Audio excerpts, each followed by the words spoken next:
Hello বন্ধুরা, কেমন আছো? আশা করছি ভালো আছো। আমিও খুব ভালো আছি। তো সকাল সকাল উঠে পড়লাম, উঠে পড়ে উনুনটা লাতা দিতে বসে গেলাম। এখন সকাল এই 5:30 6টা এরকম বাজে, আর আমি কাজে লেগে পড়লাম। তো বললাম আগে রান্নাঘর থেকেই কাজটা চালু করি আজ।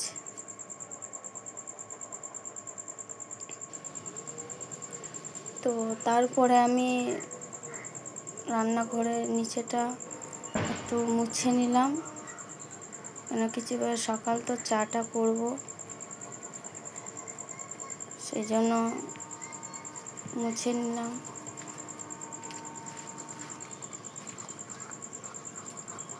তো মুছে আমার হয়ে গেল।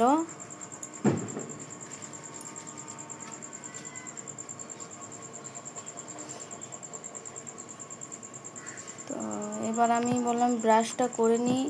তো প্রায় বেলা হয়ে গেল, তো চাটা করব, চা খাবো এবার আমরা সবাই মিলে। তো সেই জন্য বললাম ব্রাশটা আগে করে নিই, ব্রাশ না করলে তো আমার কোনো রান্নার কাজেই আমার হবে না চালু।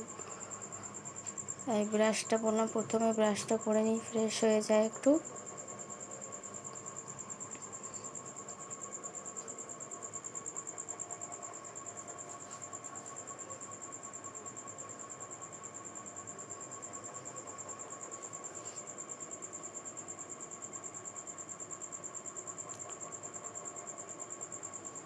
তো এখন আমি চলে আসলাম চাটা করব। তো সবার প্রথমে তো উনুনটা বললাম ধরিয়ে নিই আগে। তো ছোট ছোট করে কাঠগুলো উনুনের মধ্যে দিয়ে দিচ্ছি। তারপরে উনুনটা আমি জ্বালাবো, চাটা করব, খাবো, তারপরে আবার আগে কাজে লাগবো। তো আমার ছেলেও আমার সাথে সাথে কাজ করছে, আর সব কাঠগুলো ছোট ছোট করে দিয়ে দিচ্ছি যাতে তাড়াতাড়ি ধরে যায়। তার উপরে আর একটা প্লাস্টিক দিয়ে আমি উনুনটা তাড়াতাড়ি জ্বালিয়ে নেব।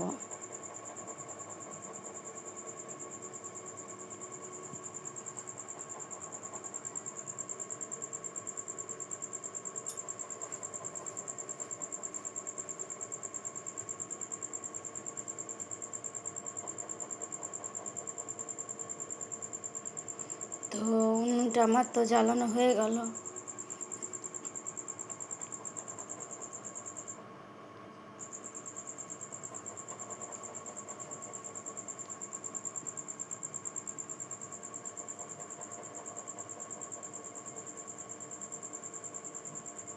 আমার সাথে সাথে আমার ছেলেও উনুনটা ধরিয়ে দিচ্ছে, কাঠ দিচ্ছে। একবার হাতে লেগেছিল আগুনে একটু, তাও ভয় নেই, তাও আগুন আমার সাথে সাথে আগুনের সাথে খেলবে।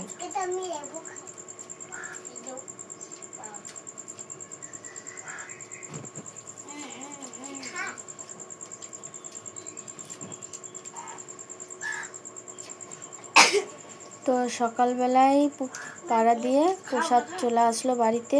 রাত্রে কালী পুজো ছিল, তাই সকালবেলায় প্রসাদ চলে আসলো। এখন প্রায় 8টা 8:30 এরকম বাজে। তো দুই ছেলেকে আমি লেবুটা একটু চাকু করে কেটে কেটে ছালটা ছাড়িয়ে নিচ্ছি। তারপর ওদের দুজনকে ভাগ করে দেবো। ওরা ওরা আর বাটির মধ্যে যে প্রসাদটা রয়েছে সেটা হচ্ছে বাতাসা, নকুনদানা, তারপরে ফল কাটাও প্রসাদ রয়েছে, সব মিক্স করা। তো ওরা খাচ্ছে, দেখো।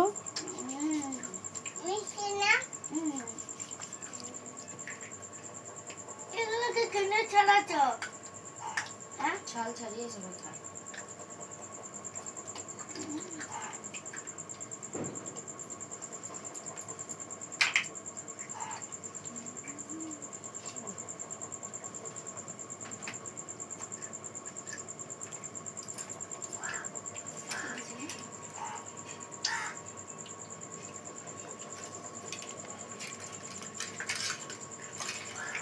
তো প্রায় আমার লেবুটা ছাড়া হয়েই আসলো। এবার ওদেরকে দুভাগ করে কেটে দেবো দুজনকে, যেহেতু একটাই লেবু ছিল। প্রসাদের মধ্যে, তাই দুজনকে অর্ধেক অর্ধেক করে দিতে হচ্ছে। ওকে অর্ধেক করে দিলাম।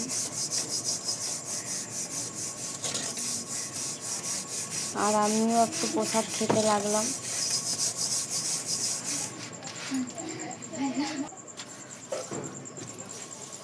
আমাদের পাড়ারই কালী পুজো ছিল, আমাদের পাড়ায় কালী ঠাকুর হয়েছে, সেখান দিয়েই প্রসাদ এসেছে।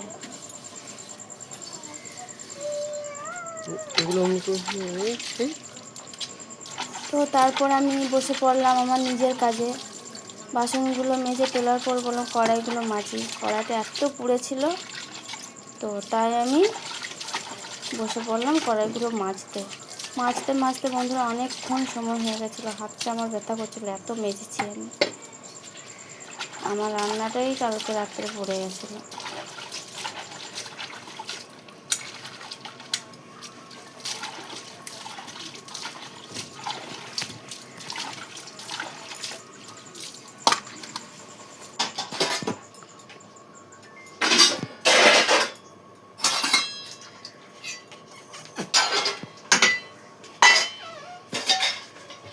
তো একটা ডিবার উপরেই কড়াইটা রাখলাম, এটা অনেক কাদা রয়েছে, তাই উপরে রাখলাম ধোয়া বাসনটা।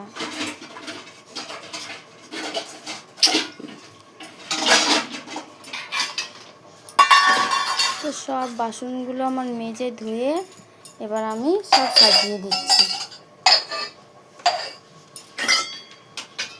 সব বাসনগুলো এক এক করে রেখে দিচ্ছি।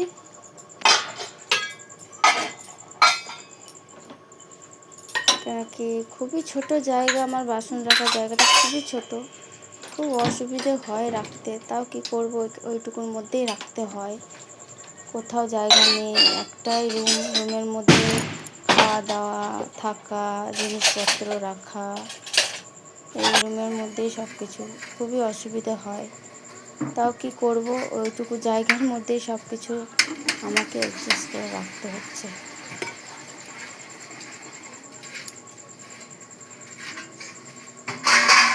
তো বাসনগুলো এখানে সব রাখা শেষ। এখন আমি চলে যাব এবার পরের কাজে।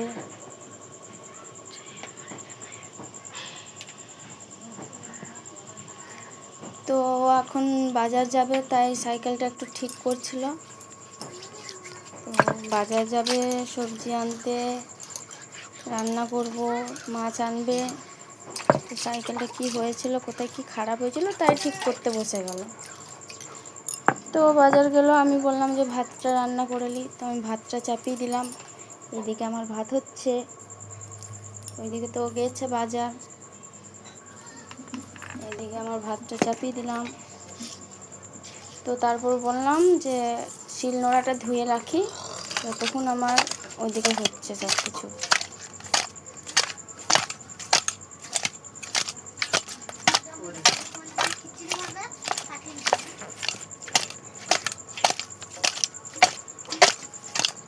তো দেখো বন্ধুরা, বাজার দিয়ে চলে আসছে, আমি মাছটা কেটে ধুয়ে একদম রেডি করে নুন হলুদ এবার মাখিয়ে নিলাম। তারপরে এটা আবার রান্না করব। তো হাতে করে মাখাই না, হাতে করে মাখালে হাতের মধ্যে কাঁটা ঢুকে যাওয়ার ভয় থাকে, তার জন্য ওই রকম করে আমি নুন হলুদটা মাখিয়ে নিই। তো এটা এরকম করে আমার সুবিধা মনে হয় এরকম করাতে।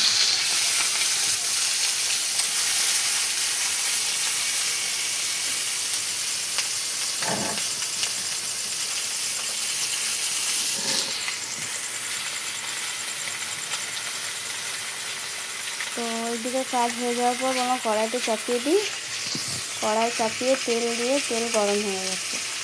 তো এখন আমি এক এক করে কয়েকটা মাছ দিয়ে দেবো, একসাথে সব দেবো না, না তো ভাজার সময় সব ভেঙে যাবে। ওই জন্য দুটো তিনটে চারটে করে করে দিয়ে দিয়ে ভাজবো আমি আস্তে আস্তে।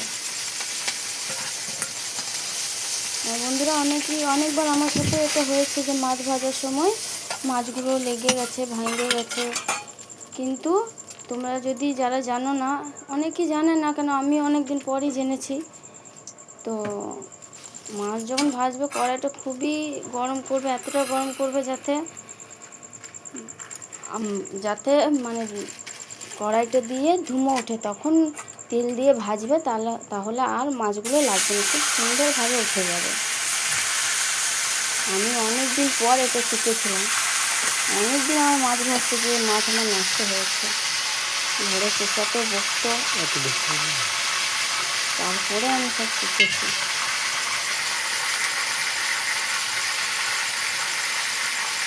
তো এখন আমি মশলা করব।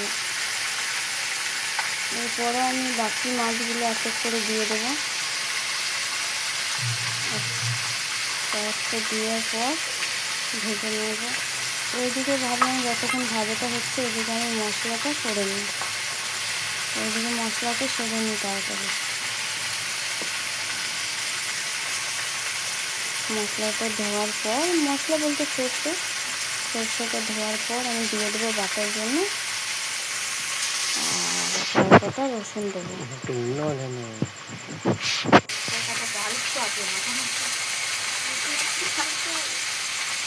মশলা বলছি সর্ষে আর রসুন একসাথে আমি বেটে নেব। তো রসুন এই 4 থেকে 5টা দেবো, বেশি দেবো না, মাছের তখন অনেক বেশি গন্ধ করবে। মাছে বেশিরভাগ মশলা কমই দিলেই ভালো লাগে, সেই জন্য কম করেই দেবো আমি।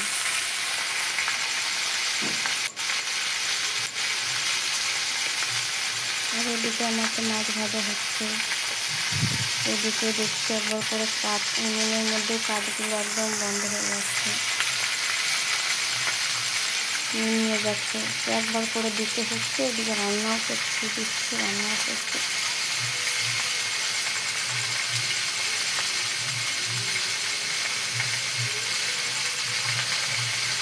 মোটা মোটা কাঠ হলে অনেকক্ষণ জ্বলবে, এটা অনেক সরু কাঠ, খুব তাড়াতাড়ি নিয়ে যাচ্ছে।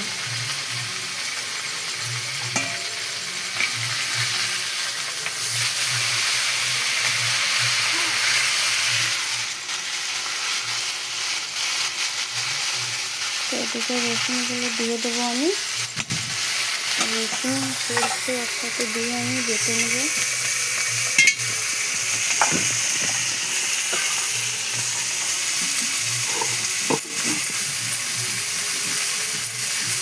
তো এবার দেখবো আমি বাকিটা ভাজা হয়েছে কিনা। একবার করে আমি মাছটা উল্টে দিলাম, এটা ঠিকঠাক হয়ে যাচ্ছে, একটু সময় লাগবে হতে। তো এদিকটা যতক্ষণ হচ্ছে ততক্ষণ আমি মশলাটা একটু বেটে নিই।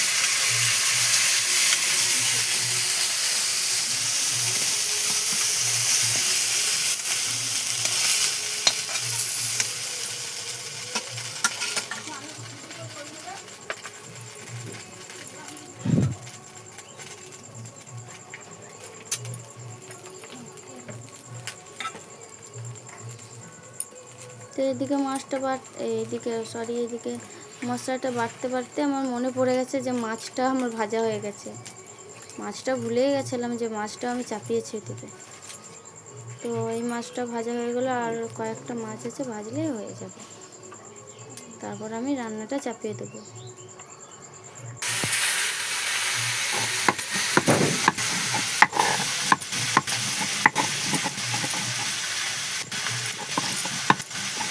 তারপর আবারও আমি তেল দেওয়ার পর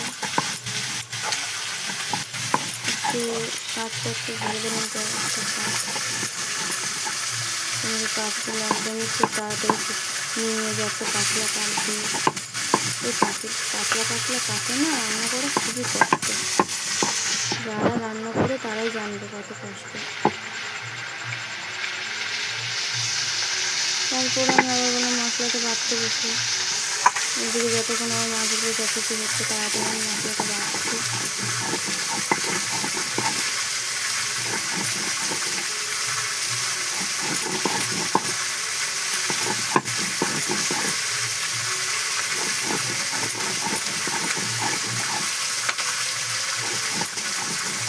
তো এইদিকে তো আমার মাছটা হচ্ছে, এইদিকে মশলাটাও আমি করে নিচ্ছি। দুটো কাজ আমার একসাথে করছি, এদিকেও দিচ্ছি এদিকেও দিচ্ছি, তাহলে তাড়াতাড়ি হয়ে যাবে আমার রান্নাটা। এত তো একটা মাছ ভাজবো, তারপরে আবার আমাকে মশলা বাটতে সময় লাগবে। সেই জন্য আমি দুটো কাজ একসাথেই করে নিলাম। রান্নাটাও হচ্ছে, মশলাটাও করছি।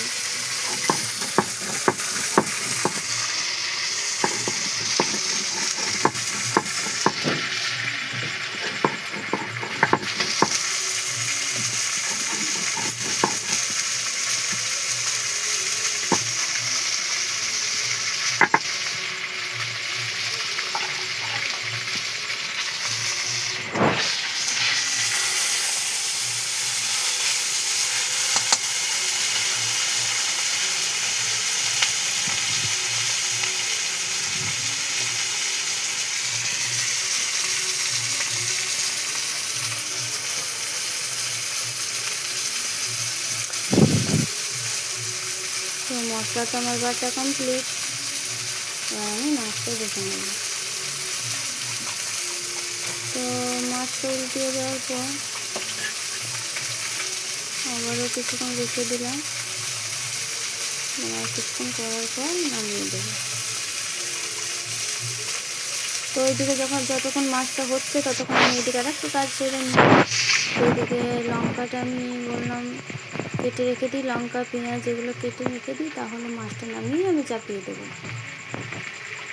তো সবার প্রথম তো আমি ধুয়ে নিলাম একবার, ধুয়ে নেওয়ার পর আমি বলবো এবার কেটে নিই। এবার লঙ্কাগুলো কেটে নিচ্ছি। এরপর এক এক করে আমি সব কেটে নেব। সব বলতে পেঁয়াজটা টমেটো, আর কিছু লাগবে না। মাছের সেরকম কিছু মশলা তো লাগে না, লাগে মানে একটু হালকা মশলা দিলেই ভালো লাগে। মাছটা মাংস হলে পরে অনেক বেশি মশলাটা লাগে। আমরা তো মাছটা হালকা একটু মশলা দিয়েই খাই না। তো আজকে তো সর্ষে দিয়ে করবো, সর্ষে মাছ খাবো, সেই জন্য সর্ষে রাখছি। তো ওইদিকে করতে করতে ওইদিকে মাছটা আমার হয়ে এসেছে। আর কিছুটা রেখে দেবো, রাখলে নামিয়ে দেবো, হয়ে যাবে। তো আবারও যতক্ষণ ওইদিকে মাছটা হচ্ছে ততক্ষণ আবার আমি আর একটা কাজ করে নেবো। এইদিকে আমি পেঁয়াজটা কেটে নেবো। তো এই মাছটা নামিয়ে আমি লঙ্কা পেঁয়াজটা তেলে দিয়ে দেবো।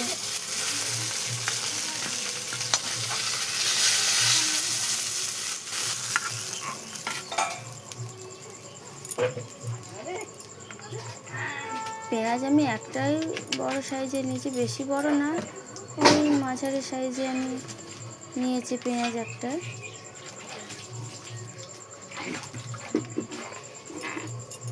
তারপর আমি মাছগুলো নামিয়ে দেবো। আমার মাছটা ভাজা হয়ে গেছে।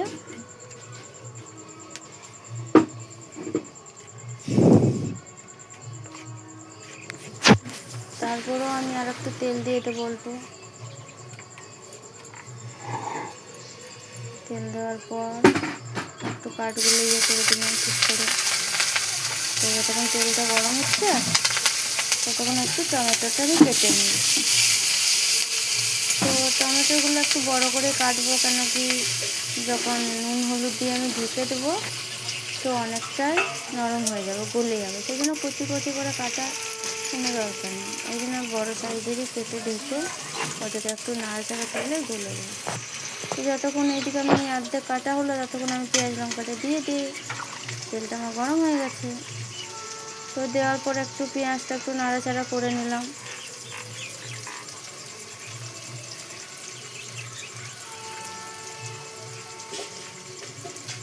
আবার আমি কয়েকটা কাঠ ভরে দিই। কাঠটা একদমই উনুনের মধ্যে শেষ হয়ে গেছে, সব পুড়ে গেছে কাঠগুলো।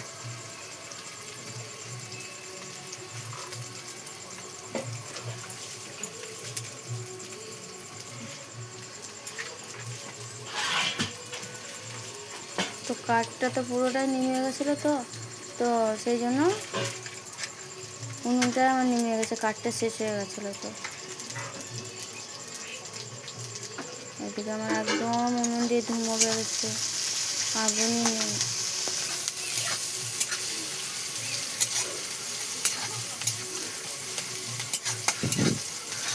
তো দেখি এবার উনুনটা কী করে জ্বলে। তো আমি একটা মাচিস কাঠি ভরে দেবো জ্বালিয়ে। যাতে দেখবো জ্বলছে কেন। হ্যাঁ বন্ধুরা, জ্বলে গেছে, একটা মাছি যাওয়ার মধ্যেই চলে গেছে। তারপর আমি আবার একটু নাড়াচাড়া করে নেবো পেঁয়াজগুলো।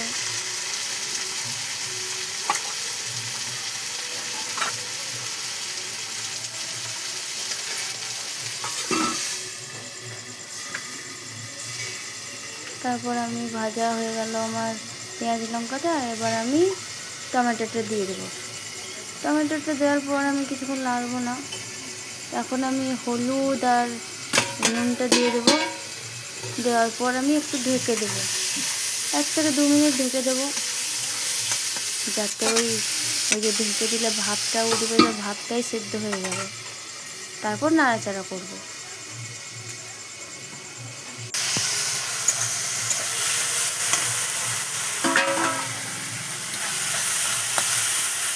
তো বন্ধুরা, তোমাদের বলে রাখি, আমার চ্যানেলকে সাবস্ক্রাইব করে দিও, শেয়ার করে দিও।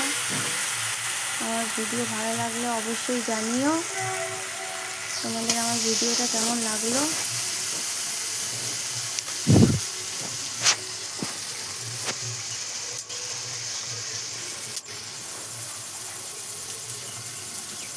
তো কিছুক্ষণ রাখার পর আমি আবার নেড়ে নেব টমেটোটা। তো এখন অনেকটাই গলে গেছে বন্ধুরা, দেখো টমেটোটা সেদ্ধ হয়ে গেছে।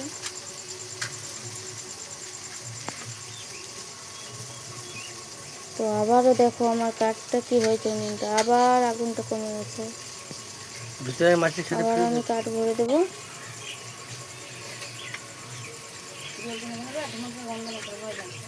আমাকে উনুনটা খুব বিরক্ত করে, খুব জ্বালায় আমাকে রান্না ছিল। বারবার খালি নিমিয়ে যাবে, আবার এই জ্বালাও, নিমিয়ে যাবে, জ্বালাও।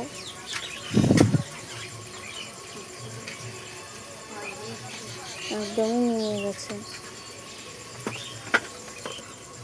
না বন্ধুরা, জ্বলছে না, ওটা মাছি দেওয়ার পরে জ্বলছে না।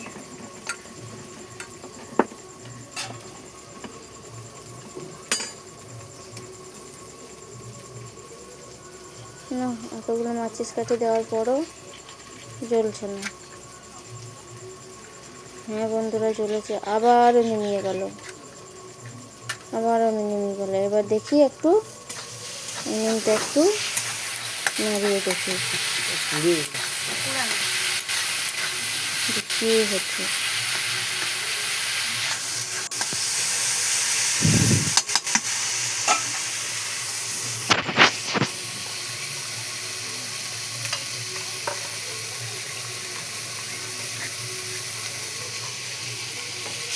হ্যাঁ বন্ধুরা, এবার আমার চলে গেছে। দেখো কত সুন্দর আগুনটা এসেছে, খুব সুন্দর আগুনটা আসলো একটু নাড়াবার পর।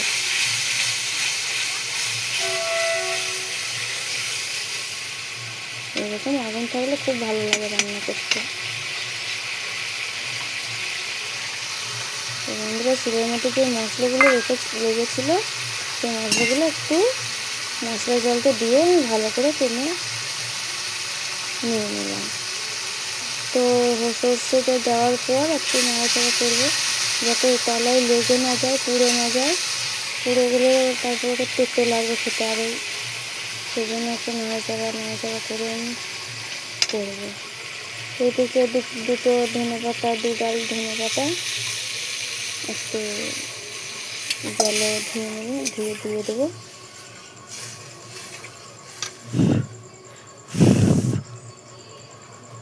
ওইদিকে সর্ষেটা একটু নাড়াচাড়া করছি, না তো পুড়ে গেলে আবার তেতো লাগবে তখন। তো আমার সর্ষে ভাজা হয়ে গেছে, এবার এর মধ্যে আমি জল দিয়ে দেবো।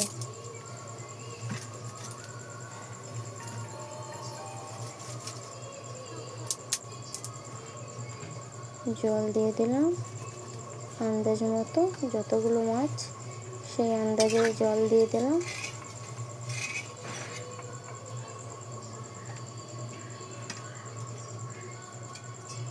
তারপর আমি আবারও কাঠ ভরে দেব উনুনের মধ্যে।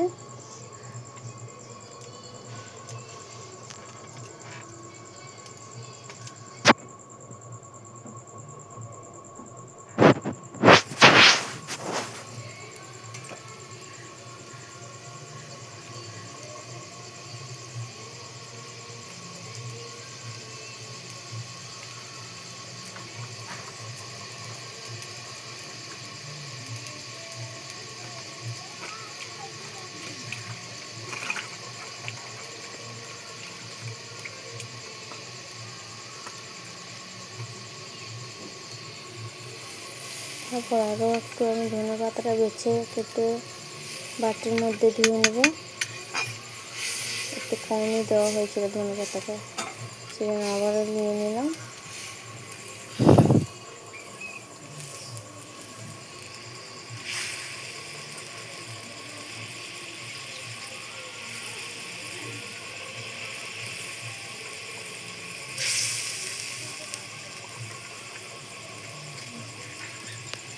তো তারপর আমি তরকারির মধ্যে ধনে পাতাটা দিয়ে একটু নাড়াচাড়া করে নেব। তারপর আমি ভেজে রাখা মাছগুলো এক এক করে সব আস্তে আস্তে করে দিয়ে দেব।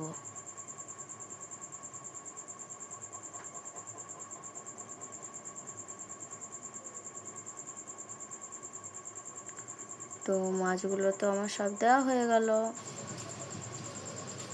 বেশি ঝোল করব না, হালকা ঝোলই করব, সেই জন্য অল্প ঝোল দিয়ে মাছটা দিয়ে দিলাম। তো তারপর ওইদিকে তো আমি রান্নাটা চাপিয়ে দিয়েছি, ওইদিকে রান্না হচ্ছে, এদিকে বললাম যে জলের বালতিগুলো নিয়ে যায় জল ভরার জন্য। আমাদের বাড়িতে তো কুয়ো নেই, কলও নেই, আমাদের একটু দূরে থেকে জল আনতে, তো ওই বাইরে দিয়ে কলে দিয়ে জল আনতে হয়। তো জল সব আনা হয়ে গেল আমার বাইরে থেকে। জল আনার পর আমার জলের কাজটা শেষ হলো।